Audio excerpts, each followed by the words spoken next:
All right, so as promised, section 4.3, reflection of graphs and symmetry.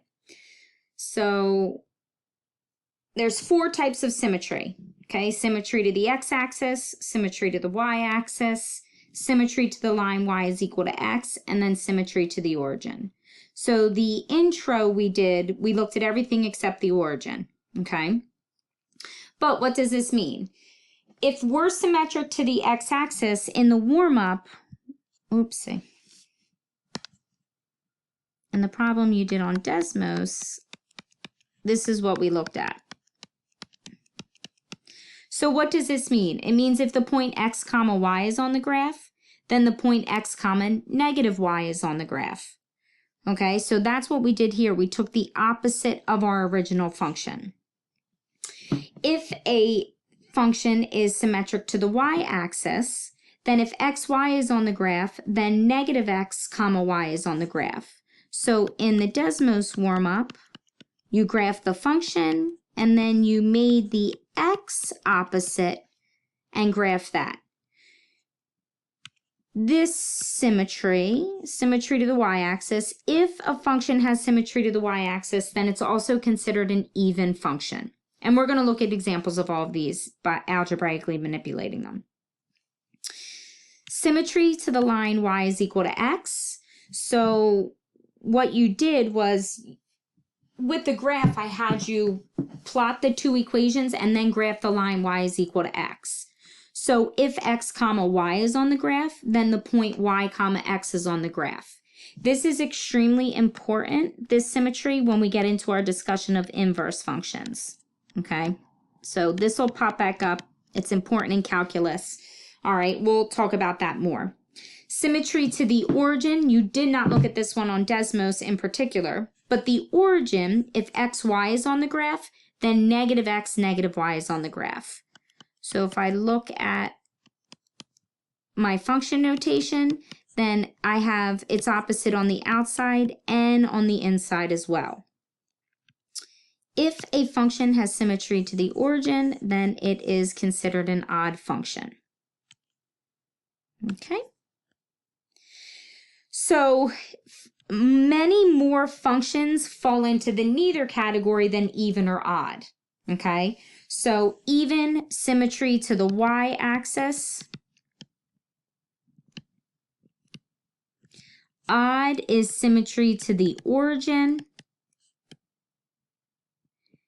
And neither is everything else.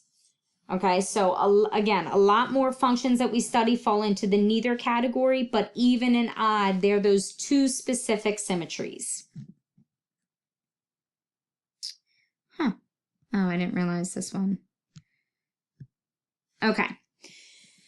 Now, there's specific symmetries on quadratic and cubic functions. So we've studied this. We've studied the axis of symmetry, right? The graph of every quadratic function has a line of symmetry.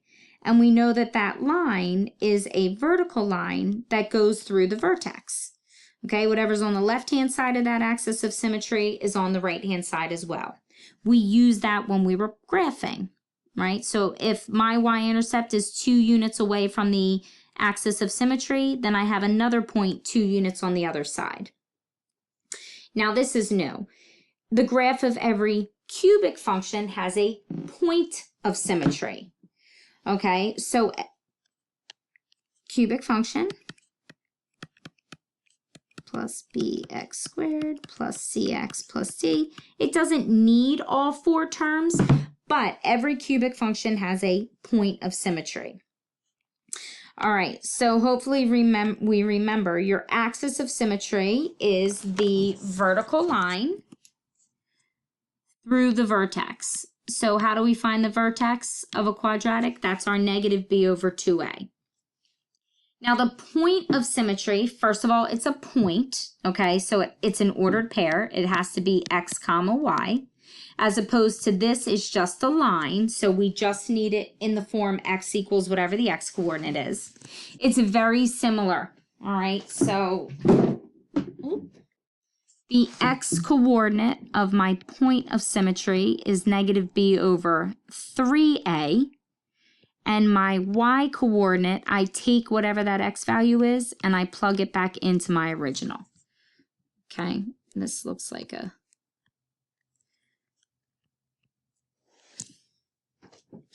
So you have to read the directions, number one.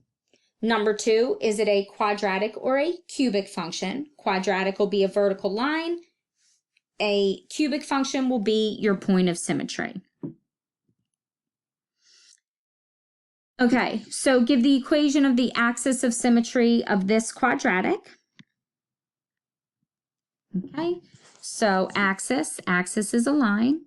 X equals negative b over 2a. I know when I'm dealing with my quadratic, ax squared plus bx plus c. So b is the coefficient to my x term. So negative 8 divided by 2 times a is the coefficient to my x squared. So that would give me negative 4. So positive 1. So my axis of symmetry is the vertical line x is equal to 1. Notice that we don't want what the vertex is, even though the axis of symmetry and the vertex are directly related. You just want the equation of the line. So give the coordinates for the point of symmetry. All right, so I have my x coordinate is negative b over 3a. So ax cubed plus bx squared. A is always our lead coefficient. Our lead coefficient is the coefficient to the cubed term. B is the coefficient to your quadratic term, to your squared. Well, notice in here there's no squared term, so your coefficient would be 0.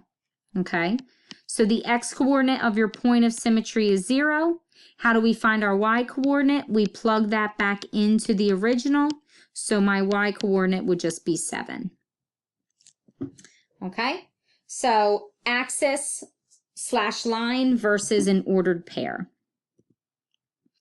All right, so now when we test for symmetry, we have to go back to that table and showing the ordered pairs. So I'm going to do I have 3 examples where we're testing for all 4 types of symmetry. Let's hope my computer cooperates.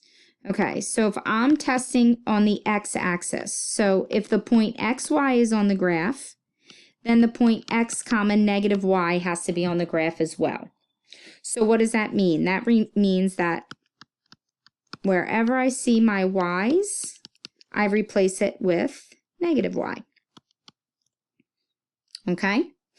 Now I do my simplifying. I have x to the 4th. Negative 1 to the 4th power remains positive. And what do you do from here? Compare this to the original. This is exactly equal to the original, so we would say that it's symmetric to the x-axis. So x-axis symmetry, check. My second one, if I'm symmetric to the y-axis, if the point x comma y is on my graph, then the point negative x comma y must be on my graph as well. So what does that mean? Into my original, wherever I have an x, I'm going to replace it with negative x. Okay, my y stays the same. Negative 1 to the 4th power, that remains positive. Compare this to the original. It's the exact same as the original, so this has y-axis symmetry as well. Okay, the line y is equal to x. So if the point x comma y is on the graph, then if I switch the ordered pair, that point has to be on the graph as well. So what does that mean? On my original, I'm literally switching the position. So I put the y where the x was, I put the x where the y was. So I don't have to change my signs at all. And now addition is commutative. So when I compare this to my original, it's the exact same. So I do have symmetry to y is equal to x. I did not leave myself enough room for this. So the origin, if the point x comma y is on the graph, then the point negative x comma negative y is on the graph as well. And hopefully before I get to this, you have a conclusion. replace x with negative x, replace y with negative y, and negative to the fourth power remains positive. This is exactly the same as the original, so this has a rare case of having all four symmetries. We can add to this, because this graph is symmetric to the y-axis, it's an even function. Because this graph is symmetric to the origin, it's also an odd function. Okay, so this is really an exception and not the rule. Okay, when we see these and we do these tests, a lot more don't work than do work. The whole deal is, what's the relationship? So what do I have to check? And then not only do you make the replacement, you have to compare it back to the original function. All right, so let's look at another one. xy cubed equals 1. Okay, so for the x-axis, I have to make y opposite. So x stays the same. Now my y, I replace that with negative y. Negative 1 cubed, that's negative, so I get negative xy cubed equals 1. This is not equal to the original, so it does not have x-axis symmetry. For y-axis symmetry, I replace x with the opposite. And hopefully you can think of a conclusion already. I replace x with the opposite of x. This also gives me negative xy cubed, so this does not have y-axis symmetry, and therefore it is not an even function.